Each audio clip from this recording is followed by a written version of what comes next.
Pozdravljeni v podkastu Od genov do zvezd. Moje ime je Sašo Dolenc in pripovedoval vam bom zanimive zgodbe iz sveta znanosti.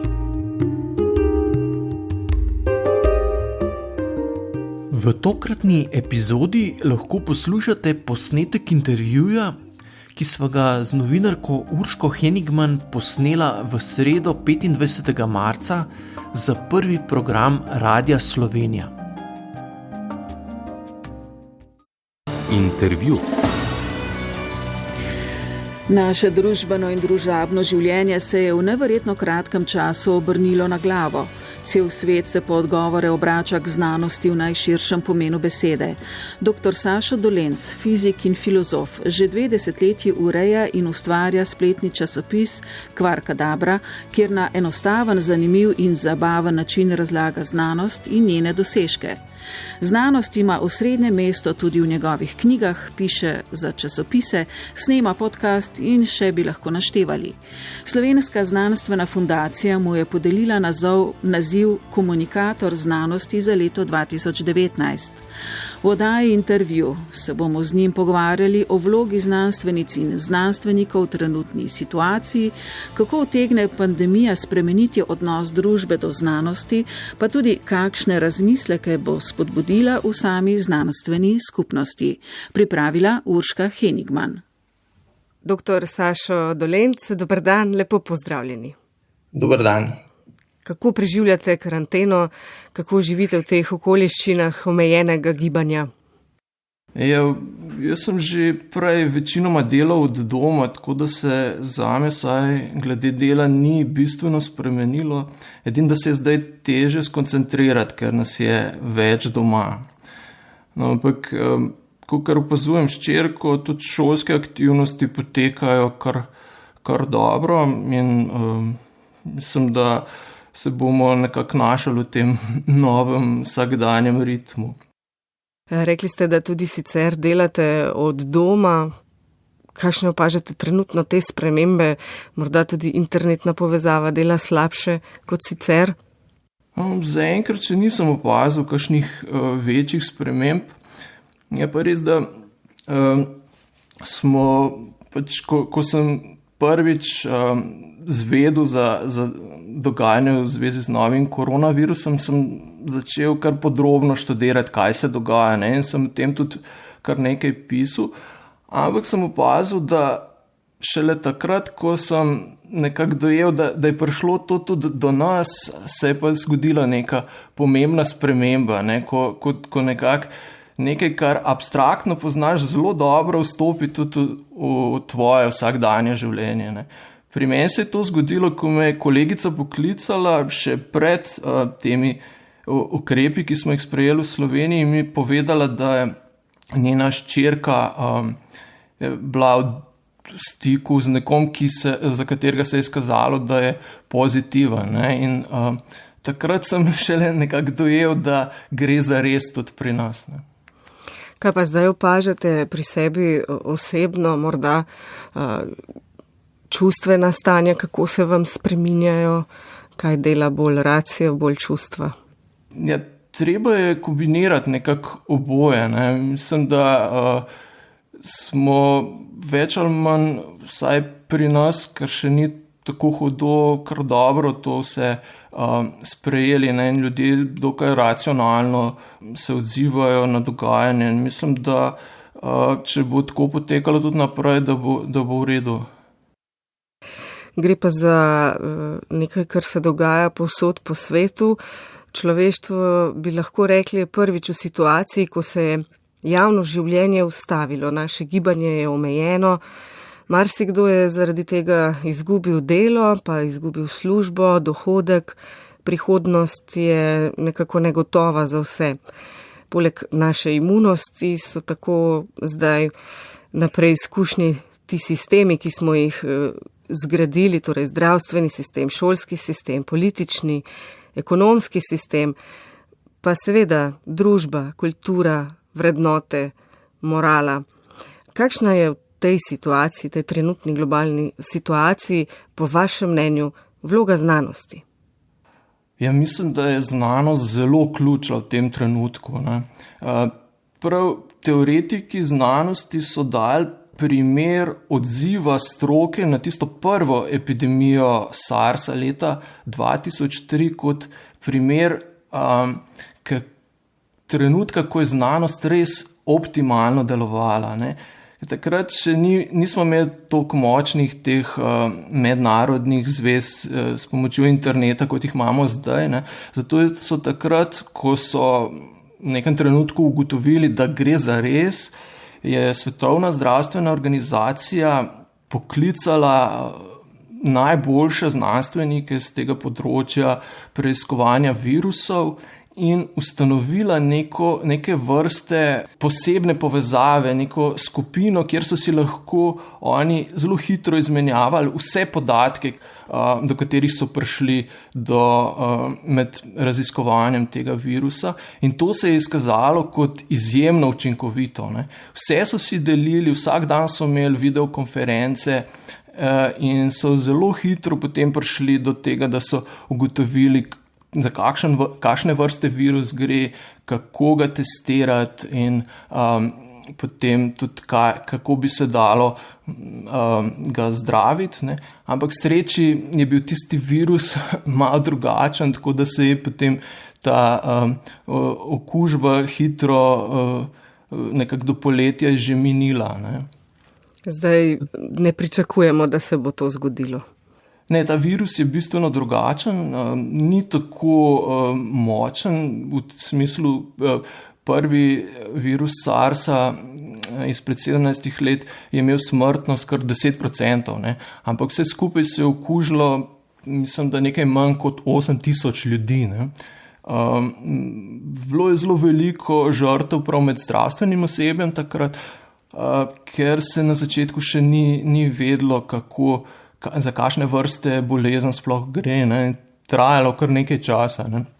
Pri tem zdaj, pri novem koronavirusu, so pa kitajski znanstveniki že zelo hitro ugotovili, za kakšno vrsto virusa gre, so ugotovili njegov genom in potem to vse seveda delili z vsemi drugimi po svetu. In tudi, ko so ugotovili, da se prenaša iz človeka na človeka, so potem že nekaj dni zatem dosegli, da so v Wuhanu uvedli splošno karanteno.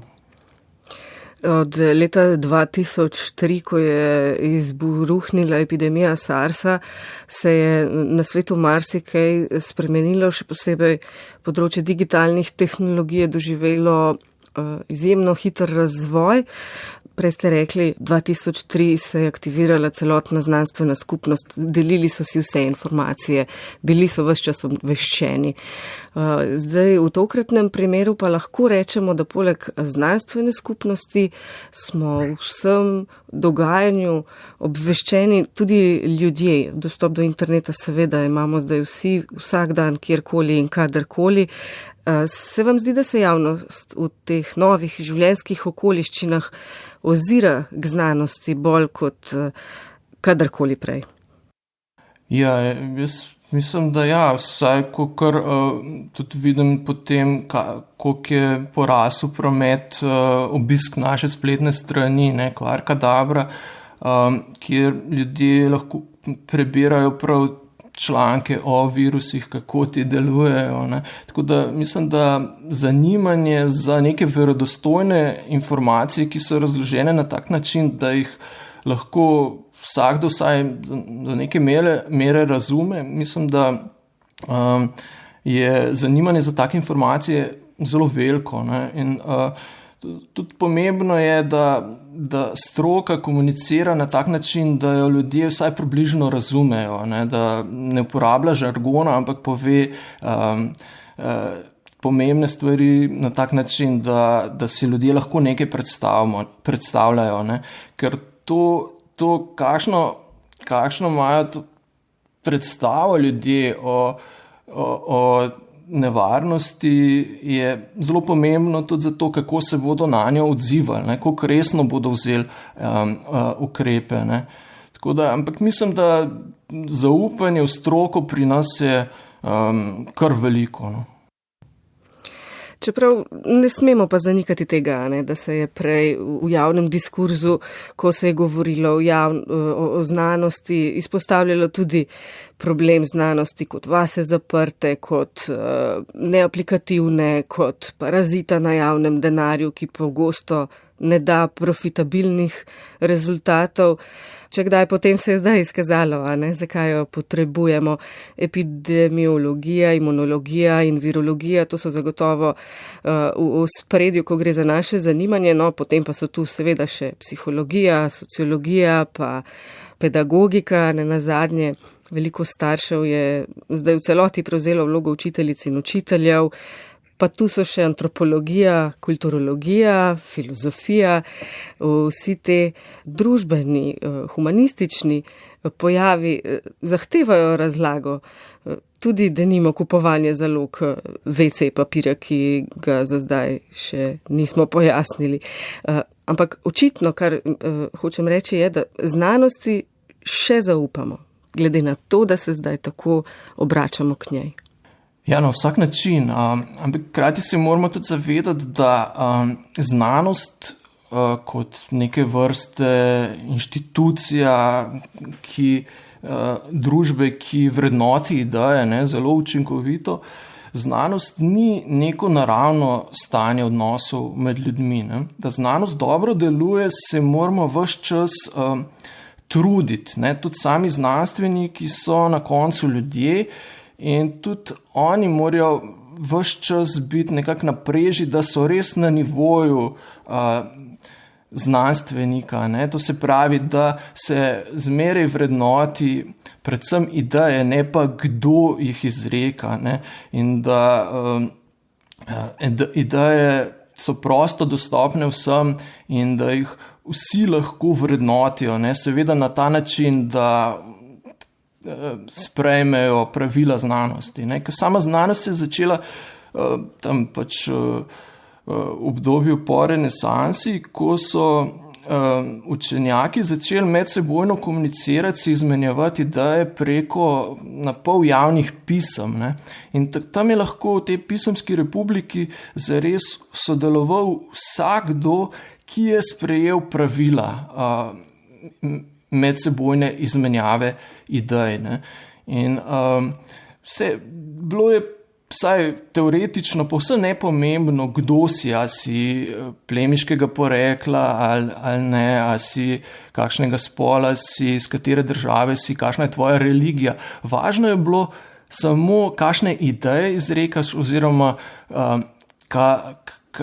kakšne protiargumente imaš do drugih idej, ki so jih izrekli drugi. In ta princip, ki zares ni naraven, ljudje se zares ne obnašamo tako v vsakdanjem življenju, se je izkazal za izredno učinkovitega. Znanost je potem potegnila celo družbo prav s temi principi naprej.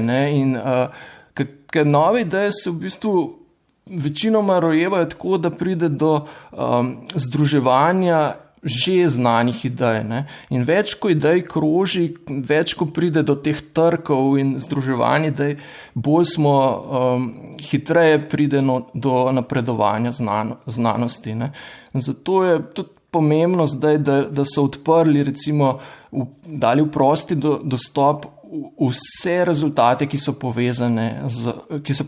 povezani z novim koronavirusom. In na ta način se prihaja do odkritij bistveno hitreje. Ali tu mislite tudi na to, ko delimo svojo računalniško moč z znanstvenimi inštituti? Nisem mislil tega, mislil sem bolj dostop do rezultatov raznih raziskav. Ker pač sami znanstveni članki so bili pač v zadnjih desetletjih po svoje težko dostopni, moral si imeti določene naročnine za revije, da si lahko dostopal. In to je bilo kar drago. Zdaj so dali pa to v prosti dostop in idealno bi bilo, da bi bila vsa znanost v prostem dostopu. To bi vse skupaj bistveno pohitrilo. Doktor Sašo Dolenc, zdaj, torej, ko se človeštvo zapira na svoje domove, dela od doma, se zabava od doma, je na spletu seveda dogajanje zelo živahno. To je prostor, kjer smo zdaj še vedno lahko v stiku. Prej ste že omenili, da spletni časopis Kvarkadabra, ki ga urejate in zanj pišete, beleži večji obisk in da uporabnice in uporabnike zanimajo predvsem objave z področja te pandemije. Ja, v bistvu smo, ko smo prva obvestila o tem novem koronavirusu objavili, smo zabeležili tudi desetkratno povečanje obiska, ne? Zdaj pa konstantno beležimo nekajkratno povečanje obiska in najbolj so obiskani prav te članki, ki govorijo o novem koronavirusu. Zdaj zadnje dni pa opažam tudi, da dostopajo ljudje tudi do drugih člankov, pa mislim, da je povezano s tem, da se tudi otroci pač učijo od doma, ne, in iščejo vsebine, ki jim pojasnijo določena vprašanja, s katerimi se srečujejo zdaj v šoli. Ne. Tako da mislim, da je pomembno, da imamo tudi v slovenščini zelo kvalitetne vsebine na spletu, ki so prosto dostopne in ki jim ljudje lahko zaupajo. Ne. Na spletu lahko najdemo marsikakšno informacijo, tudi zelo preproste razlage določenih vsebin, ki pa so napačne. Ne. In nekdo, ki nima nekega občutka ali pa znanja, težko potem vrednoti. Ne. In je dobro, da imamo tudi določene spletne strani, ki jim pa lahko ljudje zaupajo. In Kvarkadabra je spletna stran, kjer zagotovo lahko najdejo prave odgovore na prava vprašanja. Ja, sigurno se trudimo, tukaj v bistvu v glavnem začeli smo to kot že mladi znanstveniki, zdaj se pa ta ekipa skozi leta spreminja, ne, ampak to trdno jedro pa ostaja vse skozi isto in naš princip je, da poskušamo biti maksimalno strokovno korektni, seveda po drugi strani pa vse predstaviti na način, da je čim bolj enostavno razumljiv in hkrati tudi zabaven na ta način, da ni težko te vsebine brati, ne? Da ni to tako kot nek šolski tekst, kjer se moraš posebej poglobiti, da ga razumeš, ne? Ampak lahko te zgodbe bereš tudi za zabavo, ne? In marsikdo mi pove, da prebira te knjige, ki smo jih izdali, pa tudi spletno stran za zabavo, ker so same zgodbe že tako zanimive, da so podobne, kot če bi brali neko leposlovje, ampak hkrati se pa tukaj še nekaj naučijo zraven, ne? Tako, brez da bi se posebej trudili. Ne? In to je tisto, kar želimo gojiti, ne? Nekako ta res malo drugačen pristop do znanosti. No? In so ustvarjati verjetno tudi to družbo znanja? Ja, seveda, ker demokracija je pač sistem, kjer je to, da so ljudje izobraženi, še toliko bolj pomembno, zato ker v končni fazi direktno preko volitev in referendumov ali pa preko ustvarjanja javnega mnenja vsi skupaj sodelujemo pri tem, kakšno bo naše skupno življenje oziroma kakšne bodo politične odločitve. Zato moramo biti, je dobro, ne, da smo vsi čim boljši izobraženi in da vemo, kaj so dejanski problemi in kaj so mogoče samo navidezni problemi. Ne. Seveda je to težko, ne. Ponavadi pač mnenjski voditelji potegnejo za seboj pač ljudi, ne. Ampak dobro je, da je tudi čim več kakovostne literature na voljo, najboljše v prostem dostopu, tako da imajo ljudje možnost, da tudi sami si ustvarijo neko mnenje. Ne. Pa menite, da bo človeštvo znalo izkoristiti vse to znanje, ki ga je do danes nakopičilo? Smo torej ta družba znanja, ki bo kos trenutnemu izzivu? Dr. Sašo Dolenc, kaj menite?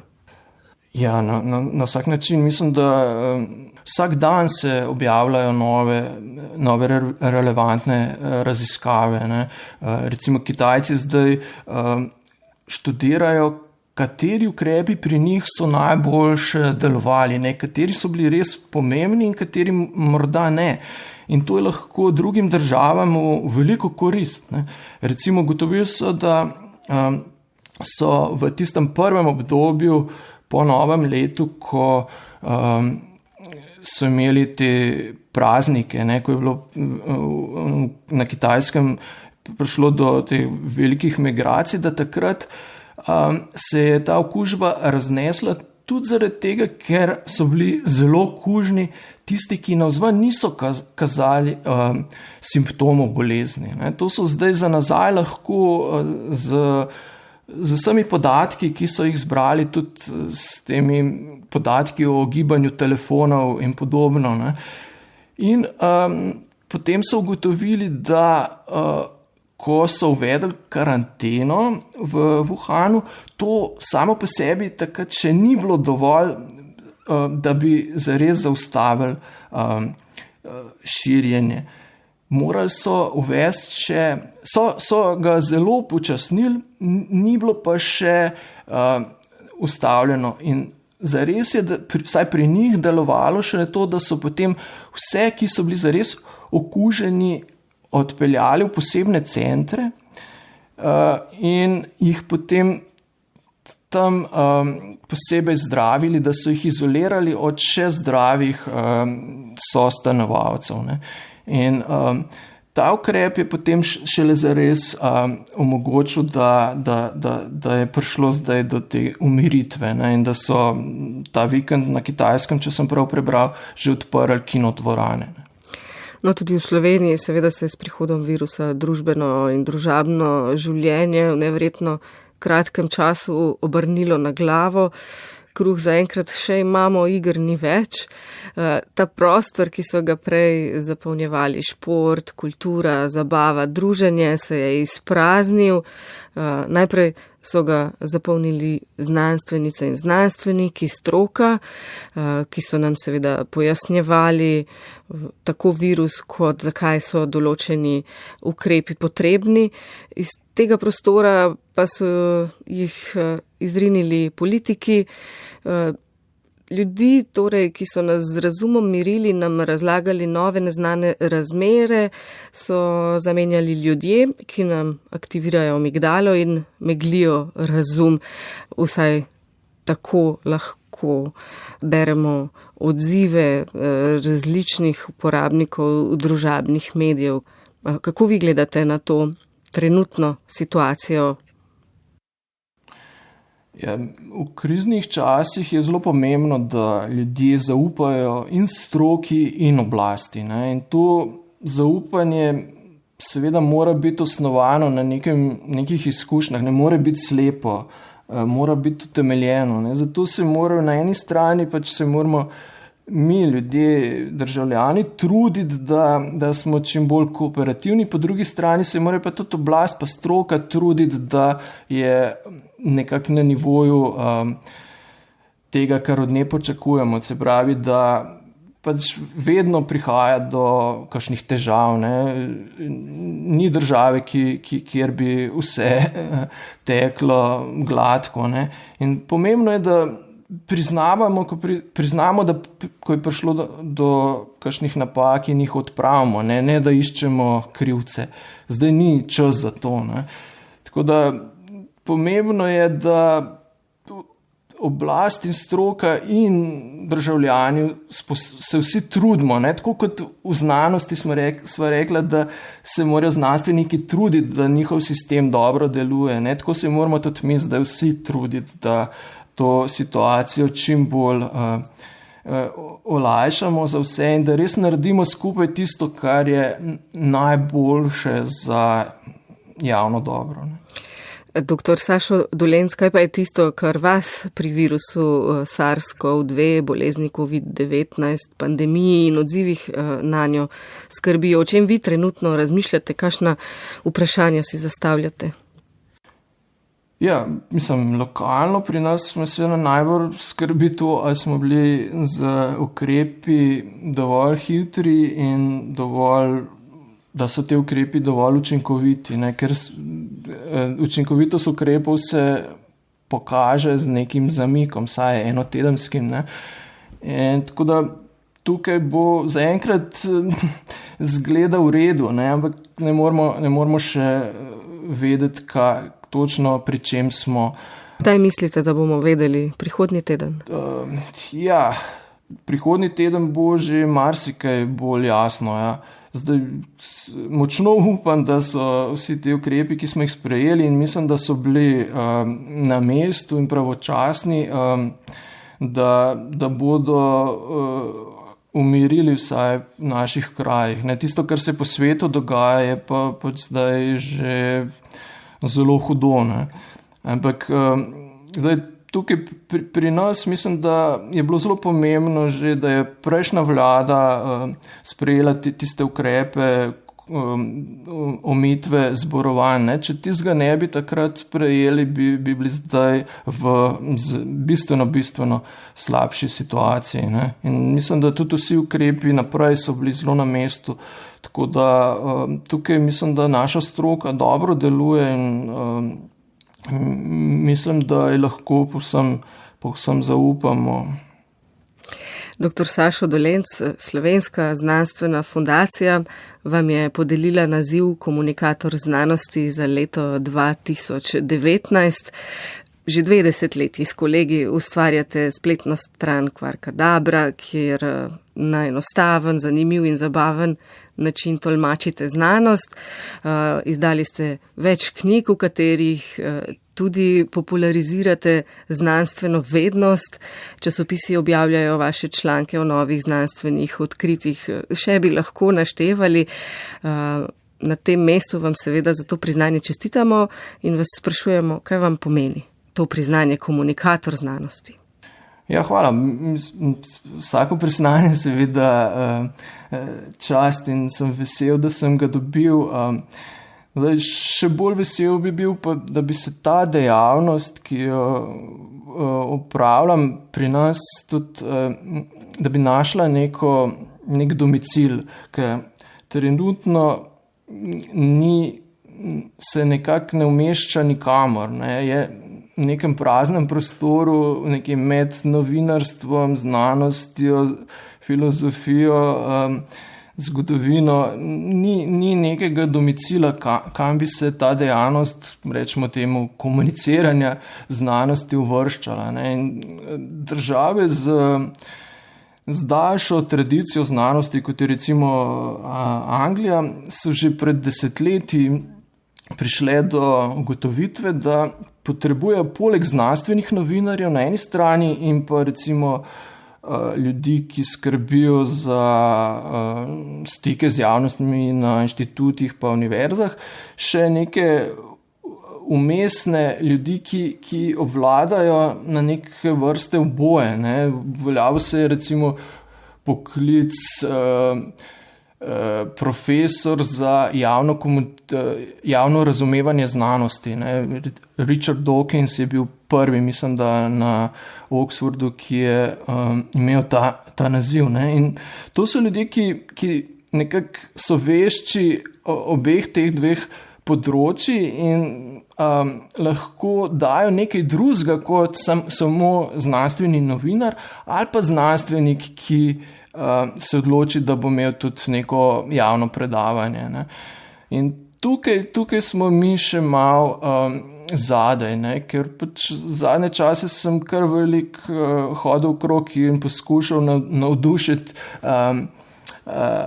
ljudi, ki imajo moč, da bi kaj spremenili za take ideje, ampak vsi pravijo super, ampak se nič ne premakne. Ne. In tukaj mislim, da še malo zaostajamo. Ne.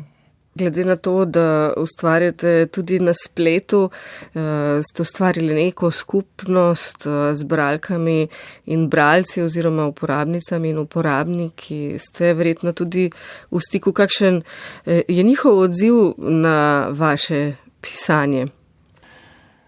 Ja, do mene prihajajo sami zelo dobri odzivi, no, in vesel sem, da prihajajo tako od posameznikov, ki vejo zelo veliko v znanosti, kot od tistih, ki vejo zelo malo, ne, ali pa nimajo nobene znanstvene izobrazbe. Ne. In boji lahko iste tekste z zanimanjem prebirajo in so jim knjige, ki smo jih zdali skupaj, in tudi sam zanimivi za brati. Ne. Tako da mislim, da je to neka zvrst pisanja, ki omogoča tudi ne samo komunikacijo med znanstveniki in širšo javnostjo, ampak tudi ustvarja neko komunikacijo znotraj znanosti, ne, ker v zadnje čase je prišlo do hudih specializacij znotraj znanosti, ne, in ljudje nimajo niti več časa, da bi sledili, kaj se dogaja na drugih področjih. In da take spletna stran kot je Kvarkadabra, ki nudi celo paleto različnih vsebin z različnih področji znanosti, tudi ne samo naravoslovne znanosti, ampak tudi družboslovja in komunistike, ne, tako da in to vse predstavljeno na način, da lahko vsakdo razume in si ustvari neko osnovno razumevanje nekega področja. Ne. In to se mi zdi, da nekaj, kar koristi ne samo družbi, ampak tudi sami znanosti. No. Doktor Sašo Dolenc, kako pisati o znanosti in znanstvenih odkritjih v času, ko se teorije zarot nezadržno širijo po spletu? Saj smo jih poznali že prej, teorije zarot niso nekaj novega, ampak zdi se, da so te na spletu našle tako okolje, kjer se dlje in trdneje obdržijo. Kako si recimo razlagate teorijo o ploščati Zemlji in kako je mogoče, da se je pojavila in da je leta 2020 še vedno tu? Kaj je krivo za to? Ja, te razne teorije zarote so tako kot neke vrste, neki miselni virusi, no, ki se zelo hitro širijo in se velikokrat je nek užitek v tem, da poveš to drugemu, ne da bi to zares sam verjel. Ne. Zato je ponavadi dobro, da teh virusov niti ne ponavljamo, ne. Da jih probamo ignorirati, ker so kot neke vrste trači, ki pa so lahko velikokrat škodljivi. Tako da jaz se predvsem trudim, da bi utemeljene ideje preoblikoval v take zgodbe, da bi šle enostavno v ušesa, da bi jih ljudje takoj dojeli, predvsem s pravimi prispodobami. Ne. In tukaj sem gotovo, da so pomembna tudi čustva, ki jih ljudje razvijajo med branjem zgodb, tudi o znanosti. Ne. Včasih se komu zdi, da je dovolj, da pove samo dejstva preverjena v pravem zaporedju in bodo ljudje to sprejeli in razumeli, ampak ne. Zdaj, tiste ideje, ki zares pridejo do ljudi in jih ljudje bralci z lahkoto ponotranjijo, so praviloma take, ki spodbudijo tudi čustva. Ampak ne samo čustva veselja, pa žalosti, ampak to čustva navdušenja, ne, in podobna, ker na ta način več raznih predelov možganov stimuliramo in je bistveno lažje potem si zapomniti neko informacijo. Ne? Ker vse vemo, da zgodbo, ki jo slišimo, si zelo enostavno zapomnimo. Telefonsko številko ali pa številko računa neke kartice si pa težko zapomnimo. Ne?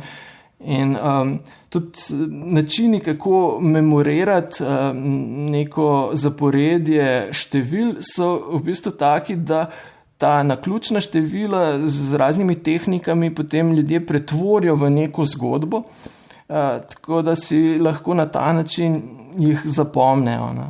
Bi torej rekli, da je formula, ki pritegne bralke in bralce, torej zgodba, ki nagovarja tudi naša čustva. No, seveda, zgodbe so po definiciji, po moje, že zmeraj, saj morajo spodbuditi določena čustva. Ne. Drugače, težko govorimo sploh, da gre za neko pravo zgodbo. Ne. Ampak tisto, kar ni enostavno, vsaj v znanost, ko pač poskušaš znanost pretvarjati v zgodbe, je pa, da tukaj si lahko hitro na nekem spolskem terenu rabiš kar nekaj izkušenj, do katere mere lahko stvari poenostaviš ali pa prilagodiš, da bo pač ta zgodba še zmeri verno opisovala posamezno znanstveno idejo ali pa teorijo, hkrati pa bo šla enostavno v ušesa, ne, in ljudem nekaj pomenila. In tukaj pač rabiš določene izkušnje, hkrati moraš zelo dobro poznati vsebino, ne, in več, ko delaš na tem področju, potem boljši si. Ne. Zdaj, glede na to, da se pogovarjajo seveda tudi o trenutni situaciji, zagotovo tudi že kroži kakšna teorija zarote. Zdaj, čeprav razumem, je bolje jo kar ignorirati, ne pa poskušati jo vreči. Ja, to je moje mnenje, no? Zato ker gre tako kot za neke vrste mentalne viruse in jih je boljše kar dati v karanteno, miselno karanteno in ignorirati, ker nima smisla sploh obremenjevati naših miselnih kapacitet z idejami, za katere vemo, da so napačne. Ne. Zato tudi mislim, da je narobe, da časopisi objavljajo tudi v pismih bralcev, recimo informacije, za katere uredništvo ve, da so napačne. Ne. To po moje ne bi smeli početi. Verjetno imate tako mnenje tudi o različnih lažnih novicah oziroma o lažeh, ki jih izrekajo ti in oni, pa jih potem mediji povzemajo? Ja, seveda se strinjam, da je to treba pač čim bolj ignorirati in se truditi, da so verodostojne ideje predstavljene na podoben način, ne? Ker pač da neka lažna novica začne krožiti, mora nasloviti določene ideje, ki jih ljudje že imajo, ne, ali pa prepričanja in potem gradi na tem, ne, da nekaj samo malo doda in se ljudem zdi nekaj blizu, ne, čeprav je mogoče neresnično. Ne. Na enak način moramo potem ideje, za katere vemo, da so dobro utemeljene, tudi formulirati na ta način, ne, da bodo začele krožiti in da bomo na ta način dosegali čim več ljudi. Doktor Sašo Dolenc, ko govoriva o tem, ne morem mimo tega, da nekateri svetovni voditelji pravijo, da ne verjamejo v znanost in znanstvena odkritja, še posebej, ko govorimo o reševanju podnebne krize. Zdaj, verjetno rekli ste, da ljudje torej verjamejo nekaj, kar nekako utrjuje njihova že prejšnja prepričanja. Ali menite, da je za ta dvom v znanost, poleg različnih interesov, ekonomskih, finančnih, gospodarskih, tukaj vzrok tudi zato, da je vseeno znanstvena skupnost imela kar nekaj zmot v znanosti? Je tudi to tisto, kar je vplivalo na naš dvom? Ja, znanost mislim, da je najbolj odprt sistem, ki ga je človeštvo vzpostavilo, ki da vsako idejo javno na voljo, da jo kdorkoli skritizira. Ne? Tako da, mislim, bolj odprtega sistema si skorda ne moramo predstavljati. Ne? Ampak hkrati pa še zmeri pač pride do napak, ampak sam sistem, če učinkovito deluje, te napake odpravlja. Ne? No, v zadnjih desetletjih je sama znanost zašla v določeno krizo, ker je začela vrednotiti tudi posameznike, koliko so recimo dobri v posamezni stroki na podlagi tega, koliko znanstvenih publikacij so recimo objavili. In potem je postalo, pri mnogih je postal cilj ne toliko produkcija novih, dobrih idej pa teorij, ampak produkcija člankov, da bodo pač potem se dvigali na raznih lestvicah uspešnosti, ne, pa to lahko velja za univerze, inštitute ali pa posameznike, ne. In to je nekaj, kar je znanost začelo dušiti, ne, in tega se znanost zadnje čase zelo dobro zaveda, ampak nekako ne zna iz tega priti ven, ne. In mogoče so dogajanja zdaj, ko se bo pokazalo, kaj je zares, tudi v znanosti, ne, kaj je zares tisto, kar ima neko družbeno vrednost in kaj je tisto, kar te vrednosti nima, ne, da v kriznih časih se to kar dobro pokaže, ne. Danes je čisto nepomembno, a je nekdo objavil, kaj vem, 10 člankov o novem koronavirusu ali pa samo sodeloval pri enem zelo pomembnem, ki je dal neko zelo pomembno novo spoznanje, ne. In upam, da bo iz te krize prišlo tudi v neko spoznanje, da je treba samo znanost tudi do določene mere reformirati, ne. Morda poleg tega tudi tisto, kar ste rekli na začetku najinega pogovora, ostanejo stvari odprte, odkar so jih odprli zdaj zaradi potreb boja proti pandemiji, da zaklenjenih znanstvenih člankov morda ne bo več. Ja, to bi bila res lepa poteza, če bi uspeli to doseči, ne, da bi zdaj se pokazalo, koliko je znanost zares pomembna za delovanje družbe. Tako kot se je recimo po drugi svetovni vojni pokazalo, ne, da je znanost in znanstveniki so strateško izjemno pomembni in so potem države začele sistematično vlagati v znanost in odpirati nove inštitute, izobraževati ljudi, ker je to bilo strateško pomembno, ne. In mogoče smo zdaj v trenutku, ko bomo lahko to sprocesirali in nekako iz prakse prišli do tega, da je treba določene stvari spremeniti, ne. Ker recimo tudi velika epidemija kuge v srednjem veku, tam sredi 14. stoletja, ne, ko je v Evropi ocenjujejo, da je v nekaj letih pomrlo med tretjino in polovico vsega prebivalstva takratnega Evrope, ne, je vzbudila na eni strani potem s časoma renesanso, ne, po drugi strani pa takrat tudi veliko zelo negativnih reakcij, ne. Recimo močno se je povečal antisemitizem, deloma utemeljen s tem, da so bile židovske četrti zelo zaprte in so potem tudi manj smrti utrpele in to se je zdelo ljudem recimo čudno, ne, ker si niso znali pojasniti, kaj se zares dogaja. Takrat niso vedeli, da kugo povzroča bakterija, ne. Tako da te izredni dogodki lahko potegnejo dobro in slabo, ne, iz ljudi in zato se je treba truditi, pač vsi se moramo truditi, da bi te spremembe usmerili čim bolj koristno smer. Doktor Sašo Dolenc, končajva s to lepo mislijo, ta najin pogovor. Najlepša hvala za vaš čas in za vaše razmisleke. Ja, najlepša hvala za povabilo. In en lep pozdrav vam želim. Ostanite zdravi. Enako, hvala.